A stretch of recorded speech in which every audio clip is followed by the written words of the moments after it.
Hi guys, I want to talk about the jealousy again. It's a godly jealousy, right? And this jealousy is not like jealousy I want somebody else's husband, or jealousy like I want someone else's wife. I want what's mine. I want to be with my dad in spirit, like whole, like when my father's spirit, when we come together, when I come,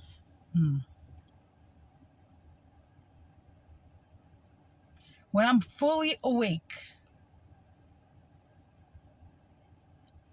like fully whole in my spirit, my father just, and you guys can sense by the words that I'm speaking that he's closer than you guys can sense. You can see the difference in my voice,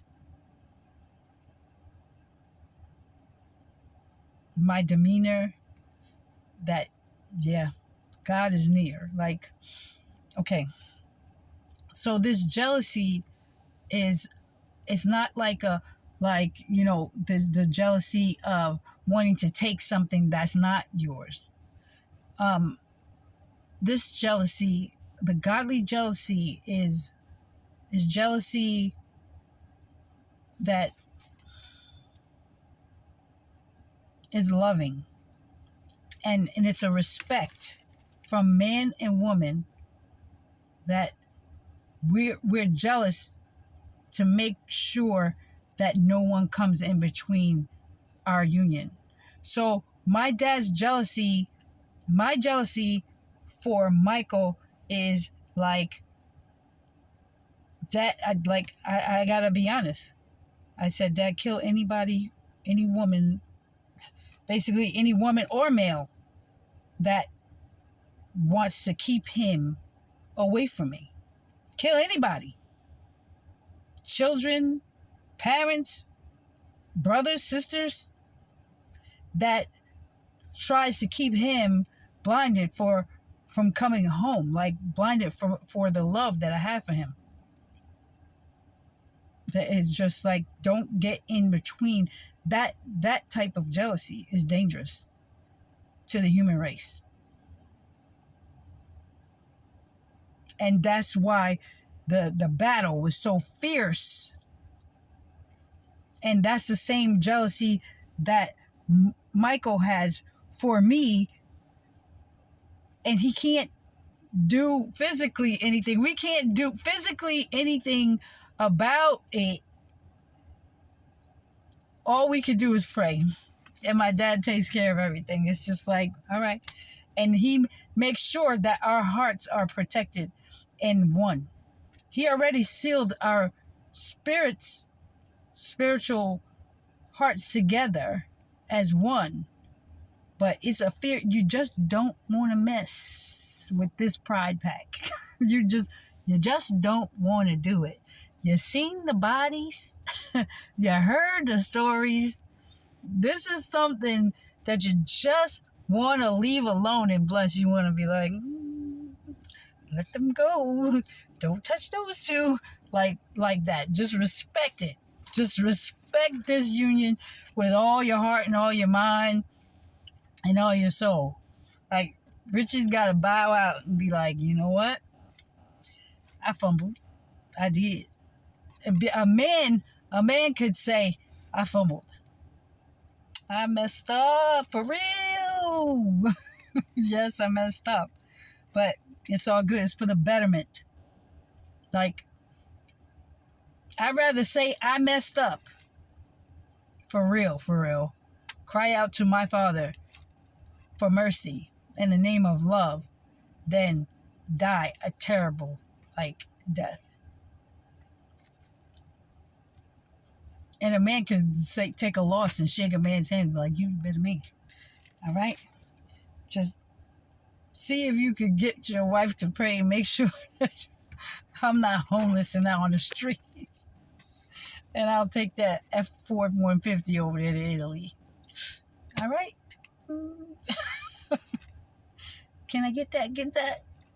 But anyway, that jealousy between me and Michael, they'd be like, oh, she's straight crazy, and she's straight crazy over him, and people will die if they mess with him. And yeah, they will. They will.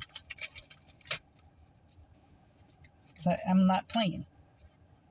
That I know that this is the one that I belong to. I know he knows that I'm the one that he belongs to, and we're more than ready to do what we have to do in this world for our people and for our children. And Paul, see, that's why Paul is the deception. He took my words from my father and made them his own. Okay? And these Americans, they want to be Italian Americans. These Egyptians wanted to make my dad their God without me. What kind of stupidness is that? Okay, it says, my dad says to me, I am jealous for you with a godly jealous, like a jealousy. You are like a pure virgin whom I've promised in marriage to one man. And my dad knows one man, and that's Michael. I am jealous for that body of yours. So you can't go out now and do whatever you want to do with this body. Say, I'm free, I'm single, I'm free, which I would never do, like, really, no. But I was not knowing if I was hearing from my dad or not. I was willing to go out on a date with somebody, and my dad said, oh yeah, no, you're not. You may be ready, but it ain't gonna happen. Every man that approach you, you're gonna give them the eat, like the Heisman Trophy. Like, what? No. No, because you're gonna know the one that you belong to. He knows you and you know him. No matter how you guys try to fight it, it ain't gonna, no. There's no fighting. Now we're in a space where we know that there ain't no fighting. That was like stupid. Like, we think about it now, it's like, man, that was stupid. I want my baby. Like, I want my husband. Like, what? I want my wife. What? Get out the way. Move. Get out the way. Get out the way. Get out the way. I know that's a terrible song, but that's what it basically is. Dogs, get out the way. Get out the way. Just get out the way. Okay, you are a virgin that I promised in marriage to one man, Michael himself. I am afraid that your mind will be corrupt. That's why I cannot be hanging out with these Egyptians around here. I'm afraid that your mind will be corrupt and that you will abandon your full and pure devotions to God, to me, in the same way that you did in the garden by the snake's clever lies. For you gladly tolerated anyone who came to you and gave you a different kind of love, a fake love. Not the love that I gave you, my dad said. Not the love that I gave you.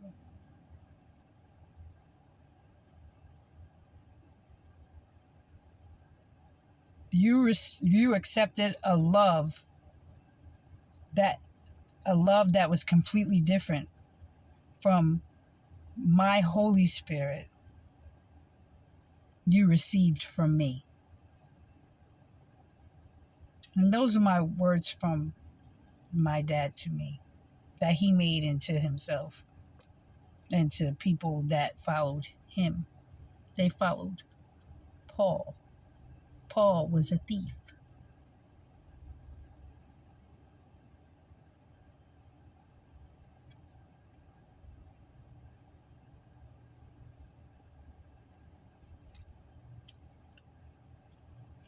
because he bragged about himself here. I do not think that I am least bit inferior to those very special so-called apostles of yours. Perhaps I am an amateur in speaking, but certainly not in knowledge. We have made this clear to you at all times and in all conditions. He was one to make himself seem good out in public, but he was stealing my words and making it his own. And that's what he did. He wrote.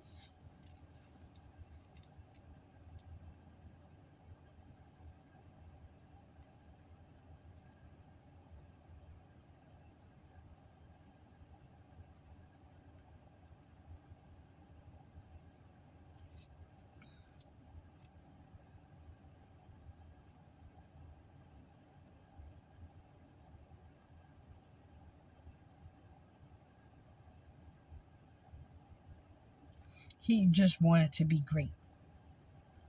And I'm not saying that after my father opened his eyes, he wasn't great, but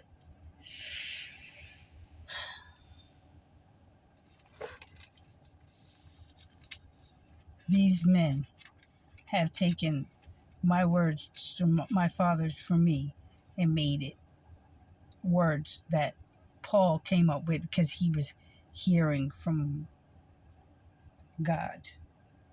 But he almost kind of made himself like God. You know what I mean? So I'm weary about Paul's writings.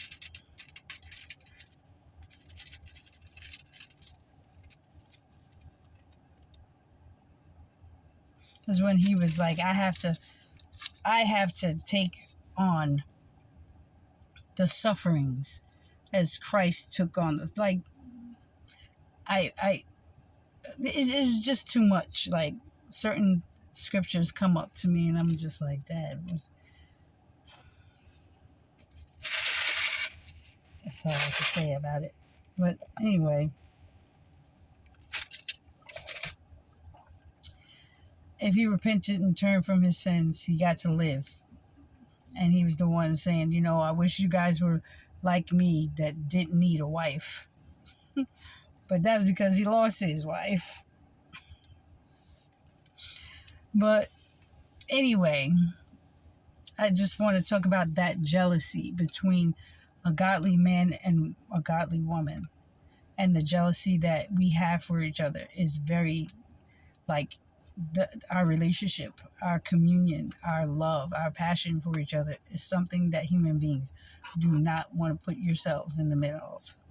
And our angels respect that. They respect that 100%. They know. They want more than anything in the world to send out invitations. They want more than anything to get DJ to be DJing. They want more than anything to see us dance and sing and see that first kiss, like, but I'm a private person.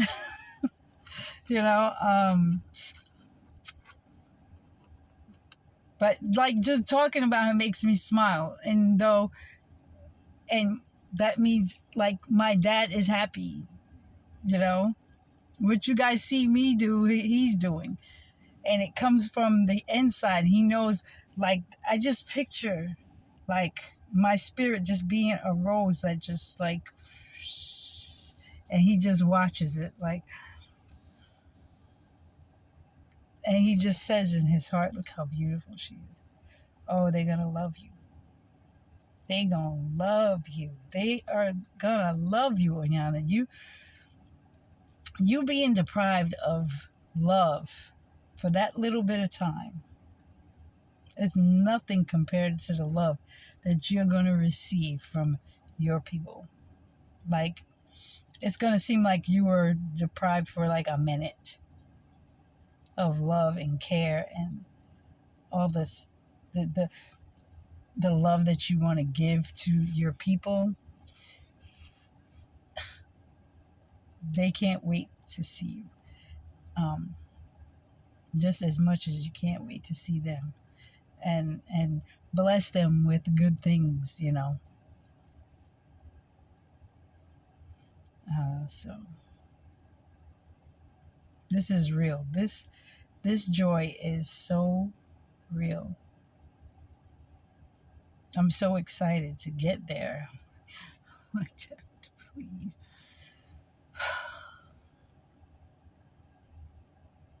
So excited. It's done. It is finished. It is finished, Ayana. It is finished. Don't walk scared another day in your life.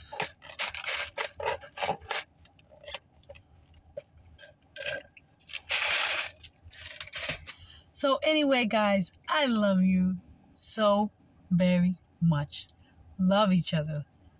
And just be in such joy and in such thankfulness to my Father. Just be in so much thankfulness. And on your bed, sing the songs of old, like those songs that I love so much from the 70s and the 80s. I love those songs. The love songs of those days, and the love songs of the 90s and love songs of the 80s and the 70s, those are like drops of honeydew to my tongue. I just love those. The songs of today, I can't stand it. I can't stand it. I really can't. But love songs of like, but there are some DeBarge songs that he made. I'm like, what? I like them. Okay. But any new songs that are gonna be made or played on the radio from this kingdom has to have a old school feel to it because I like it, and I want the children, the coming generation, to grow up with that feel, that old school feel of positivity and love and gratefulness and thankfulness, and unto my dad and unto me in a way that can only be expressed through songs and smiles and hugs and thank you, appreciate you, and blessings for one another. That's the command. Love one another. Love one another. And making love is something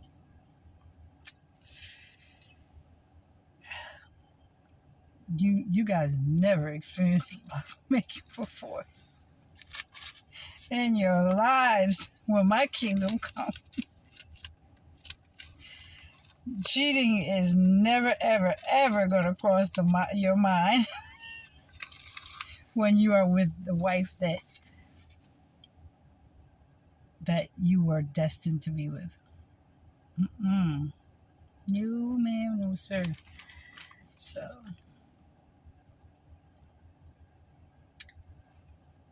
mwah, mwah.